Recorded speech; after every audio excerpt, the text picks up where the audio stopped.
How was basketball invented? What if I told you that a physical education instructor was responsible for creating one of the most popular sports in the world? Yes, that's right. Basketball was invented by a man named James Naismith in 1891, and he created 13 rules to play it because without them, it felt more like a battle rather than a fun game. And let me tell you that a game similar to basketball is already published in a 1591 book. So, who deserves the credit for inventing basketball then?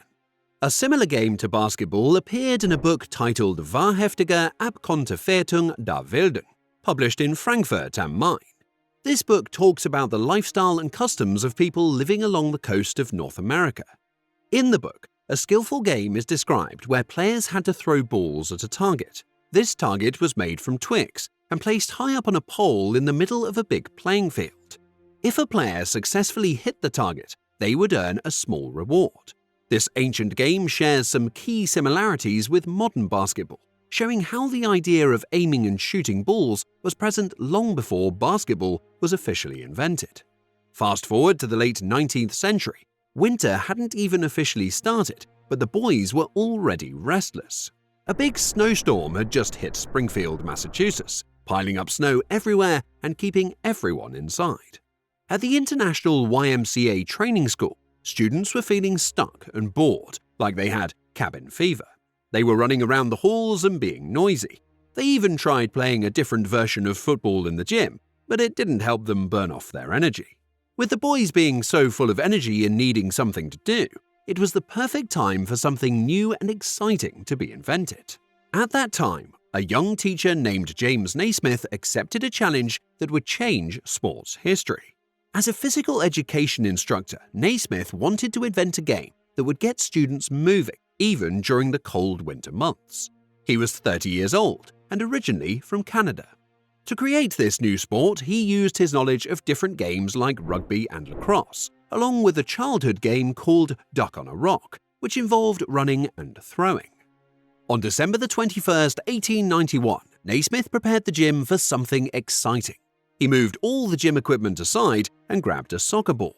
He needed goals, so he asked a janitor for 2 square boxes. Instead, he got 2 peach baskets, which he hung high on the gym's balcony about 10 feet up. And this is how basketball was born. But wait, because this wasn't the basketball we know today. In 1939, a radio interview aired on War AM in New York City. In that interview, Naismith said, "I called the boys to the gym, divided them into teams of 9 and gave them a little soccer ball. I showed them 2 peach baskets I'd nailed up at each end of the gym, and I told them the idea was to throw the ball into the opposing team's peach basket. I blew the whistle and the first game of basketball began."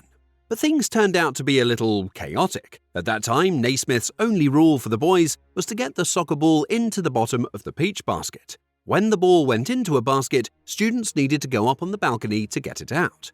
Because there weren't enough rules, the game got a bit wild. Soon the boys started tackling, kicking and punching each other during the game. Naismith later said it was like a mini battle in the gym. Before he could stop the chaos, one boy got knocked out, a few got black eyes, and another ended up with a dislocated shoulder. Naismith realized that he needed more rules to make the game safer and fair for everyone. Yes, the game sounded a bit chaotic, but it was undeniably fun. After that first match, I was afraid they'd kill each other, but they kept nagging me to let them play again, so I made up some new rules, Naismith recalled. To bring order to the excitement, the quick-thinking teacher set about creating 13 rules for his new game. He carefully wrote them out and asked his secretary to type them onto 2 pages, which he then posted in the gym to ensure everyone understood how to play this fresh, thrilling sport safely. Out of the 13 rules Naismith created for basketball, the most important one was that players couldn't run with the soccer ball. They could only throw it or hit it from the place where they caught it.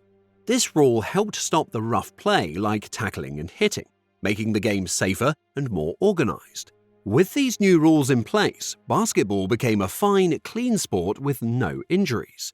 Naismith thought about adding free throws as penalties for fouls, but he realized that skilled players could easily score almost every time. So instead, he decided that if a player made 2 fouls in a row before a basket was scored, they had to sit out until the next goal. Also, if a team made 3 fouls in a row, the other team got a point. Naismith's rules made it clear that there should be no pushing, holding, tripping, or hitting in any way. The game was played in 2 parts, each lasting 15 minutes. Things became pretty cool, but the sport's name wasn't finalized yet. Yes, that's right. Basketball wasn't the name that popped into Naismith's mind when he invented the game. Some students thought it would be fun to name the game Naismith Ball after its inventor. However, wanting to keep things simple, the name basketball was chosen. On January 15, 1892, Naismith wrote an article in The Triangle, a newsletter that reached YMCAs nationwide. He included the 13 new rules for what he called a new game of ball, which needed players to use almost all their muscles and think quickly.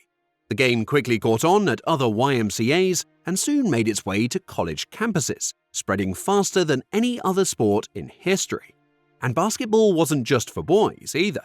From the start, girls joined in too, wearing blouses and bloomers. By 1893, the Boston Globe was already talking about how basketball was a great sport for girls, much like football for boys. 5 years later, in 1898, James Naismith made a big career move when he became the first men's basketball coach at the University of Kansas. This was an exciting time because Naismith watched as the sport he invented started to change and grow. Although he is the only men's coach in the program's history to have a losing record, Naismith's influence and legacy were far from lost. Some of his original 13 rules began to evolve. For example, the bottoms of the peach baskets were cut out so that the ball could drop through more easily, turning them into actual hoops. Free throws became a regular part of the game, adding a new level of challenge. In 1901, dribbling was introduced, making the game even more dynamic and fun. While Naismith originally thought that team sizes could be anywhere from 3 to 40 players, 5-player teams became the standard. So, where are those original 13 rules today? Well, they found a special home at the University of Kansas. This happened thanks to David Booth, who grew up close to the campus and bought the rules for a whopping $4.3 million in 2010. That's a lot more than a copy of the Emancipation Proclamation, once owned by Robert Kennedy, which was also on sale. More recently, a brand new display for the rules opened in a huge 32,000 square foot building next to the university's basketball arena. When Naismith first wrote his simple rules 125 years ago, he probably didn't imagine the basketball rulebooks we have now, like the NBA's, which is over 65 pages. It covers everything from where coaches can stand to making sure players tuck in their shirts, and even talks about using instant replay for the referees. Now, if you are interested in those 13 original rules, then make sure to leave a comment below and let me know. If I get enough requests, I'll be happy to share them with you in detail and guide you in my unique way as I usually do. So, this brings us to the end of our journey through the history of basketball. Who could have predicted that a simple game invented to keep students active during the colder winter months would become one of the world's most beloved and influential sports? If you enjoyed the video, make sure to like and share it with your friends, and don't forget to subscribe to our channel for more exciting content.